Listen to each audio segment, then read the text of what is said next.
Hello all, welcome back to our channel. So in this video we will discuss unit number 5, explanation of HRM.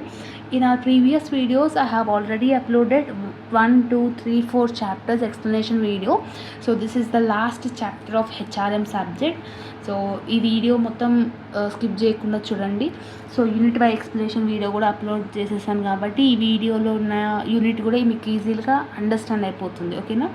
So సింపుల్గా మీరు వీడియోని చూడకుండా వింటే కూడా సరిపోతుంది. ఓకేనా?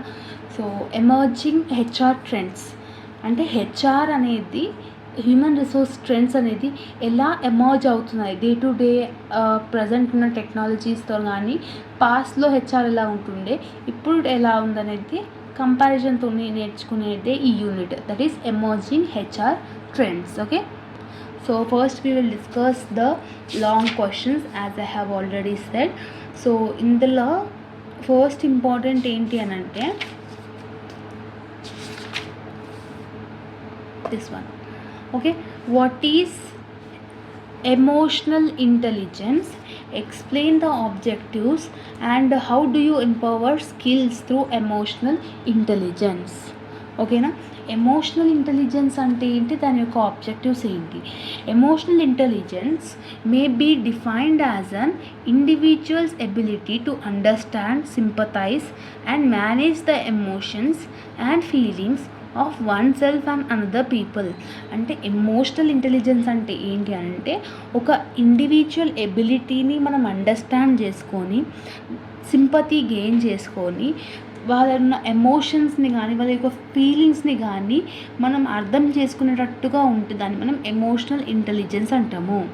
అంటే ఇదేం చేస్తుంది, ఇది ఒక access, generate and transform emotional into thoughts and expression, so we can achieve long term happiness.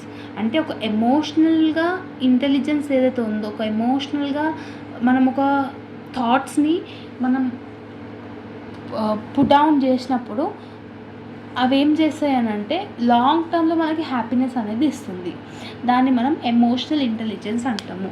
So next objectives ఏమేమి ఉంటాయి ఎమోషనల్ ఇంటెలిజెన్స్ కనంటే to identify and understand, manage self in a positive way. మన సెల్ఫ్లో ఉన్న emotions ఏవైతే ఉంటాయి, మనకి కొన్ని ఎమోషన్స్ ఉంటాయి. ఆ ఎమోషన్స్ నువ్వు అండర్స్టాండ్ చేసుకొని నువ్వు మేనేజ్ చేసుకుంటే, పాజిటివ్ వేలో మేనేజ్ చేసుకుంటే నీకు లాంగ్ టర్మ్ హ్యాపీనెస్ అనేది ఉంటుంది. Next to understand emotions of others and build self confidence. అంటే వేరే వాళ్ళ ఎమోషన్స్ని నువ్వు చూసి అండర్స్టాండ్ చేసుకొని నువ్వు నీ సెల్ఫ్ కాన్ఫిడెన్స్ని ఇంక్రీజ్ చేసుకోవాలి. ఓకేనా? To gain motivation which is deriving force to achieve goals. అంటే నీ యొక్క ఎమోషన్స్ని, అంటే ఇప్పుడు ఫర్ ఎగ్జాంపుల్ నీకు ఒక గోల్ ఉంది, ఆ గోల్ని నువ్వు రీచ్ అవ్వాలి అంటే నీ ఎమోషన్స్ని నువ్వు కంట్రోల్ చేయాలి, దానికి తగ్గట్టుగా నువ్వు హార్డ్ వర్క్ చేయాలి, దెన్ ఓన్లీ నువ్వు ఫైనల్గా నీ గోల్ అనేది రీచ్ అవుతావు. సో అలాగనే నీ మోటివేషన్ అనేది నీకు నువ్వు ఇచ్చుకోవాలి. ఓకేనా? నీ యొక్క బిహేవియర్ని, నీ యొక్క మైండ్ని నువ్వే కంట్రోల్ చేయగలుగుతావు. నేను రోజు ఫోన్ యూజ్ చేయొద్దని అంటున్నాను. సో నీ బ్రెయిన్ని కంట్రోల్ చేసే కేపబిలిటీ ఉంటే you can achieve anything in your life. So daily 5 o'clock లేవాలి అని అనుకుంటున్నప్పుడు ఆ గోల్ని నువ్వు పాటించాలి. Whether you need to control your mind and behaviour. Okay, so that is the 4th point. 5th point ఏంటి అని అంటే to manage stress and conflicts. అంటే మనకి ఎంత వర్క్ లోడ్ ఉన్నా కూడా నీ స్ట్రెస్ని, నీ యొక్క కాన్ఫ్లిక్ట్స్ని, అంటే నీ యొక్క గొడవల్ని కానివ్వండి, లైక్ డిసడ్వాంటేజెస్ టైప్ కానివ్వండి, ఎట్లాంటివన్నా ఇవన్నీ నువ్వు మేనేజ్ చేసుకుంటూ వెళ్ళాలి. 6th వన్ వచ్చేసి to identify and understand others motivation in order to build. అంటే వేరే వాళ్ళ అచీవ్ చేసే వాళ్ళు కానీ, ప్రజెంట్ ఒక ఆస్పిరెంట్స్ కానివ్వండి, వాళ్ళ యొక్క మోటివేషన్ ఏంటి, వాళ్ళు ఏ మోటివేషన్తో ఆ ఫీల్డ్లోకి వచ్చారు అని తెలుసుకొని అట్లాంటి ఎఫెక్టివ్నెస్ని నీ దాంట్లో యాడ్ చేసుకున్నట్టుగా ఉండాలి.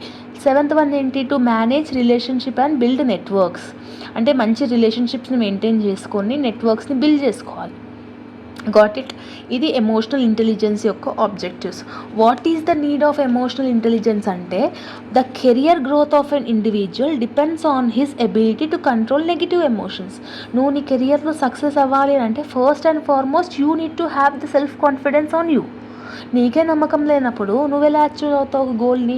అందుకనే ఈ ఎమోషనల్ ఇంటెలిజెన్స్ అనేది కంపల్సరీగా ఉండాల్సిన క్వాలిటీ అనమాట. Next, all organization job specifically require the intelligence of emotional balance. ఇప్పుడు మోస్ట్ ఆఫ్ ది ఇంటర్వ్యూస్లలో నీ మెంటాలిటీ ఎలా ఉందనే చెక్ చేస్తారు. నీకు డిగ్రీలో 99% వచ్చినా కూడా they won't care how much you are having the thinking ability, how much you are having the practical knowledge is important. నీ పర్సంటేజ్ ఎంత వచ్చిందనేది ఇంపార్టెంట్ కాదు. Next one, at work the abilities of people function parallelly concept of the emotional intelligence. అంటే నీ emotional intelligence కరెక్ట్గా ఉంటే నీ work ప్లేస్లో కూడా అంత కరెక్ట్గా ఉంటావు. నువ్వు ఏదో ఒక డిప్రెషన్లో ఉంటే నీకు వర్క్ ప్లేస్లో కూడా నీకు అది డిప్రెస్డ్గానే ఉంటుంది. అట్లా డిప్రెస్డ్గా ఉన్నప్పుడు ల్యాక్ ఆఫ్ డిసడ్వాంటేజెస్ వస్తాయి. సో అందుకని ఇది important. Next one, the emotional intelligence is an important concept of top level management. ఈ టాప్ లెవెల్ మేనేజ్మెంట్ వాళ్ళకి ఎమోషనల్ ఇంటెలిజెన్స్ అనేది చాలా important. At work place emotional display make a happiness due to promotion or salary or hike or fearing of lose. అంటే ఒక ఆర్గనైజేషన్లో మనకి promotion వచ్చినప్పుడు కానివ్వండి, శాలరీస్ వచ్చినప్పుడు కానివ్వండి, ఇన్సెంటివ్స్ వచ్చినప్పుడు కానివ్వండి, మన ఎమోషన్ని మనం ఎలా మేనేజ్ చేసుకుంటున్నాం. Got it. నీకు ఒకవేళ బ్యాడ్ రివ్యూస్ వచ్చినప్పుడు కానివ్వండి, నువ్వు ఎలా కంట్రోల్ చేసుకుంటున్నావు అనేది important. So this is the need of emotional intelligence. So ఇది ఒకటి చాలా ఇంపార్టెంట్ క్వశ్చన్. సో అదొకటి బాగా నేర్చుకోండి. నెక్స్ట్ వన్ వచ్చేసి మీకు global HRM. Global HRM you can already know. అంటే మన హ్యూమన్ రిసోర్స్ మేనేజ్మెంట్ ఇంటర్నేషనల్గా త్రూ అవుట్ ద వరల్డ్ ఎలా ఎక్స్పాండ్ అయ్యింది అనేది ఉంటుంది. ఈజీగా రాయొచ్చు. ప్రజెంట్ ఉన్న టెక్నాలజీ ఎలా ఇంక్రీజ్ అయింది అంటే ఇప్పుడు ప్రజెంట్ ఒక వీడియో కాల్ చేస్తే ఇక్కడ ఉన్న వాళ్ళు అమెరికా ఉన్న వాళ్ళతో కాంటాక్ట్ అవ్వచ్చు.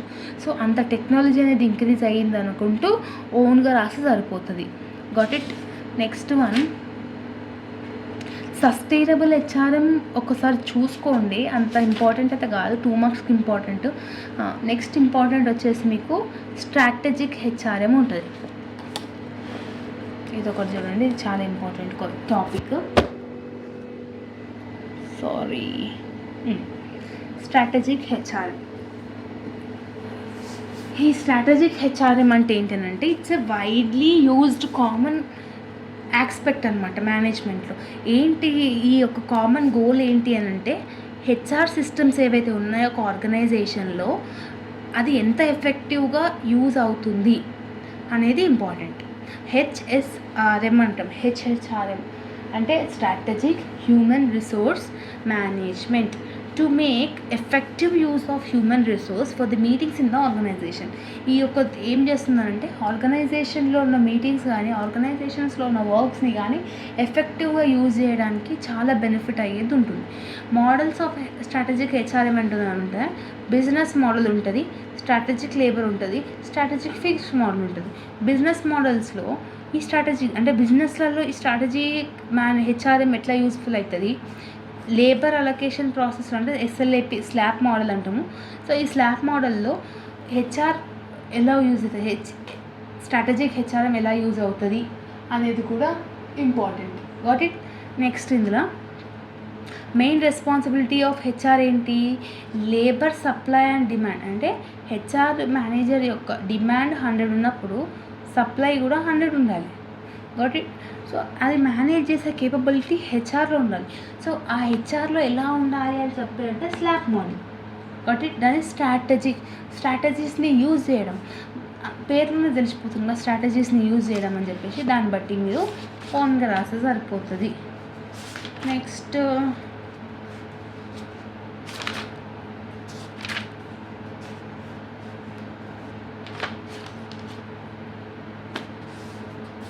నెక్స్ట్ ఇంపార్టెంట్ క్వశ్చన్ ఏంటంటే what is HRM issues mergers and acquisition.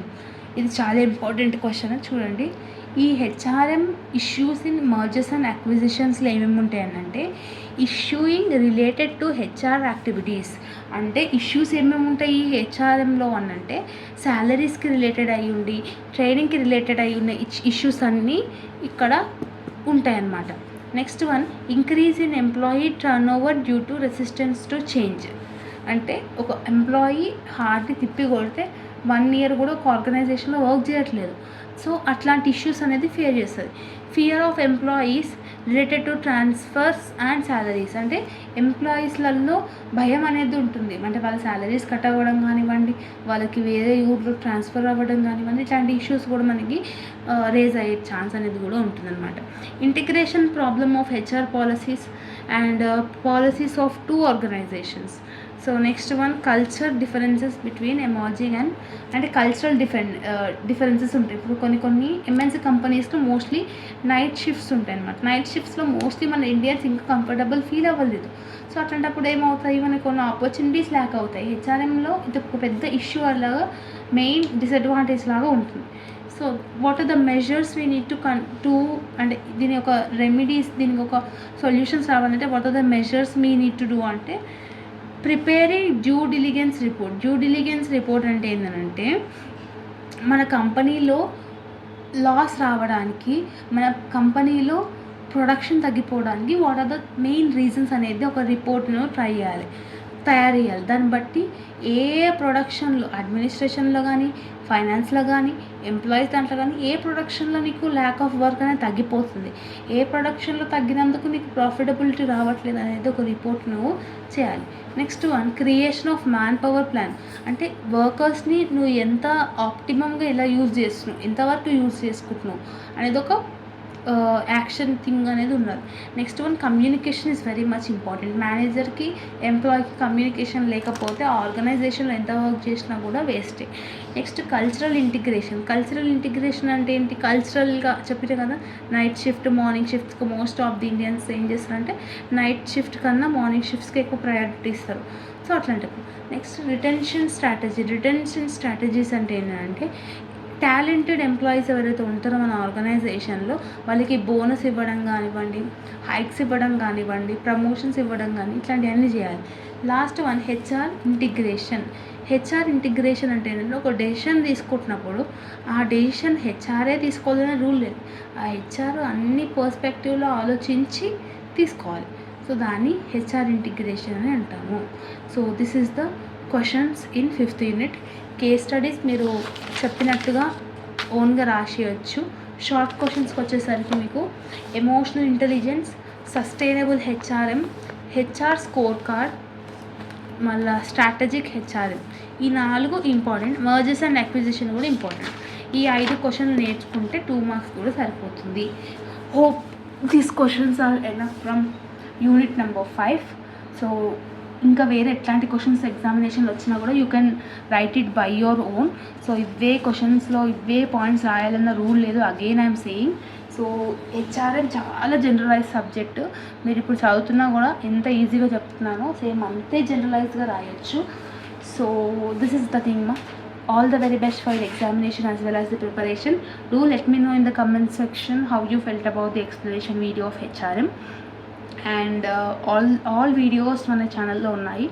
So all the very best for your examination as well as the preparation. If you like this video, then do like, share, comment and subscribe to our channel and share with all your friends and MBA groups. Okay, see you all in next video. Bye bye everyone.